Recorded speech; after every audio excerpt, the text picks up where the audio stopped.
L'objet de l'ouvrage « Le Crimon bleu, essai de thalassopolitique » est tout d'abord de décrypter les dessous de la mondialisation, fortement tributaire de la maritimisation. La maritimisation, c'est ce lien de dépendance qu'ont les sociétés et les économies contemporaines avec les espaces océaniques. Je rappelle simplement 3 données.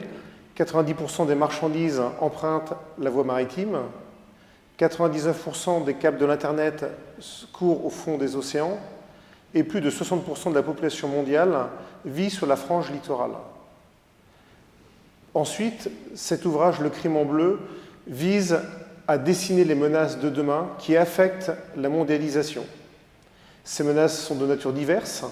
Il s'agit d'atteintes au patrimoine naturel maritime, d'atteintes à la sécurité de la navigation maritime, de trafic illicite de biens volés, de biens contrefaits, de narcotrafic, de cybermenaces, mais aussi aujourd'hui de terrorisme, avec une perspective inquiétante d'un Bataclan sur mer.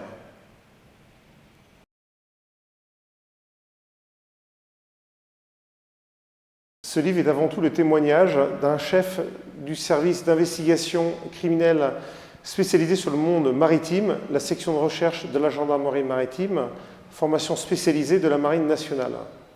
Dans le cadre de mes responsabilités, j'ai pu mesurer la force du lien de dépendance entre, d'une part, nos modes de vie et notre économie, et d'autre part, les espaces océaniques.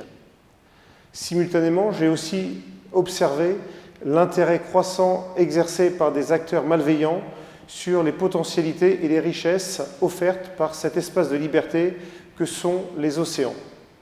Enfin, de manière corrélative, j'ai constaté aussi les difficultés auxquelles étaient confrontés les acteurs publics comme privés lors de l'analyse, de la détection et de la lutte contre ces menaces maritimes qui affectent la continuité des activités humaines tributaires de la maritimisation.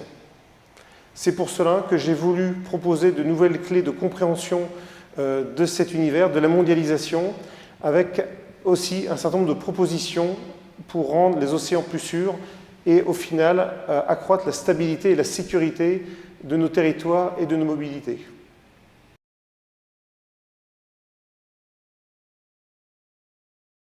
La première ambition est celle de vulgariser un domaine qui est complexe, le domaine maritime, technique, international, soumis à un droit propre, parfois lointain. Il s'agit aussi d'un moment d'analyse et de réflexion sur les dessous de la mondialisation en proposant un regard novateur, un regard thalassocentré, en adoptant un positionnement du large pour observer et comprendre les mécanismes qui s'exercent sur les territoires, les mécanismes liés à la mondialisation de nos échanges et de nos sociétés.